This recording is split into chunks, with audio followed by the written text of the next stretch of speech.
kwa ajili ya uchawi unaweza ukasema familia yangu ni mali ya kuzimu. Na kwa ajili ya zinaa pia unaweza ukasema familia yangu ni mali ya kuzimu. Familia ambapo pametawala uchawi, pametawala zinaa, kuzimu kuna full access. Yaani kunaingia kiurahisi. Yaani kuzimu kuna haki. Sawa sawa na familia ambayo imekataa zinaa, imekataa uchawi, mbingu zinakuwa na uwepesi wa kushuka kwenye hiyo familia. Jina la Bwana libarikiwe. Hebu ngoja nikupitishe kote. Na mara nyingi saa nyingine tunasumbuka sana kujua yupi ni mtumishi wa Mungu na yupi ni wa shetani.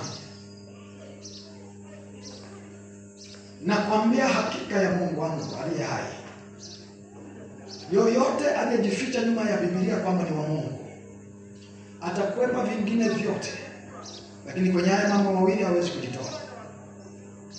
Akijitoa kwenye uchawi yuko kwenye zinaa, akijitoa kwenye zinaa yuko kwenye uchawi.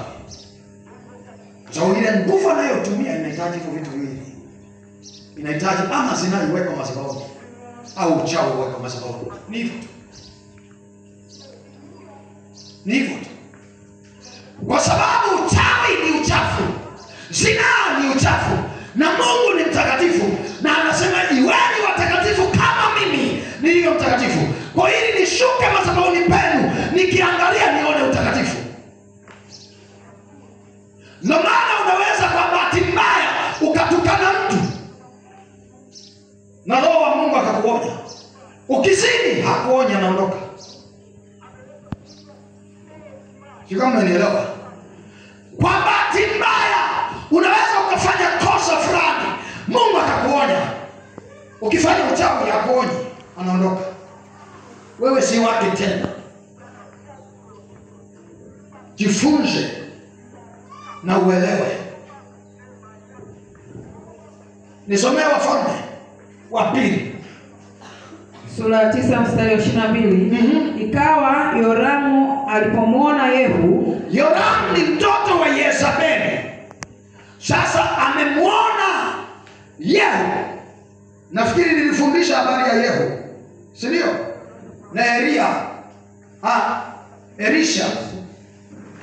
Niliwafundisha hao watu watatu. Sasa Yehu anakuja na jeshi mahali pa mji kwenye ufalme ambao Yezebeli yuko. Na ndio maana jina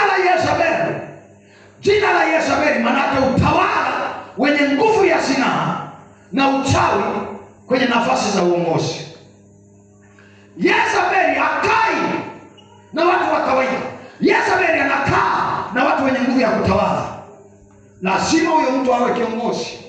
Lazima huyo mtu awe na sauti, awe na uchumi, maana uchumi pia ni nguvu. Lazima huyo mtu awe na nguvu kwenye jamii, ndio anayeweza kutumiwa na roho ya Yezebeli. Yezebeli haimtumii mtu asiyesikilizwa. Yezebeli inamtumia mtu anayesikilizwa kwenye jamii, yaani awe kiongozi. Lengo lake, kwa sababu hata kiongea ile roho inasambaa. Yaani yeye inataka mtu ambaye kuna watu chini yake, ili akisema neno ile roho itapanda kwenye maisha yao. Nisikilize. Hivi unavyonisikiliza, kuna roho inahama huku inakuja kwako.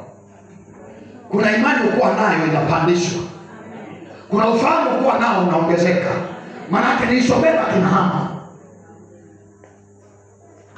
Ndio maana kuna hakika ya kupima vizuri. Unakaa chini ya mchungaji wa aina gani? Usije ukajifanya unaenda kwa lugha na unashangazi na mchungaji wako ni mchawi na mchungaji wako ni mzinzi. Utalemewa tu, maana anga linashikwa na yeye. Unashangaa unatoka kwenye maombi ya kufunga, yani ile umekunywa tu uji, mwili unawasha tamaa. Nauliza Mungu, hii ni nini sasa? Sisi nimetoka kufunga. Uko connected na madhabahu ipi? Umejiungamanisha na madhabahu ipi?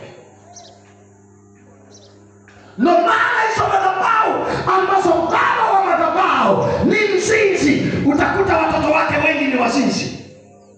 Baba wa madhabahu akiwa anaenda kwa waganga, utawakuta watoto wake wengi wanaenda kwa waganga. Sikiliza, kama nguvu nilionayo ingekuwa ya kiganga, hapa 3% mngekuwa waganga. Hata kama kweli uganga haupo, unajikuta tu umeenda. Haleluya. Hebu tufanye hivi. Kabla hatujakutana na ninyi na hatujakaa pamoja, kuna vitu ulikuwa ufanye maishani mwako unavyovifanya sasa hivi. Yaani kuna viwango vya kumwabudu Mungu ulikuwa ufanye. Lakini tulipokutana tumeunganisha roho zetu kwenye frequency moja.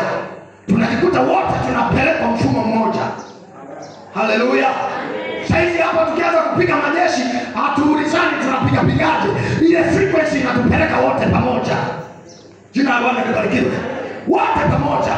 Nimejua wakati mwingi nafahamu haya mambo. Unavyojisimamia utafikiri wewe ni mchungaji. Ni roho. Unajikuta unajisimamia ni kama wewe ndio mtumishi wa marejesho. Utaki uchafu maishani mwako. Kwa nini? Ndio aina ya madhabahu ulio.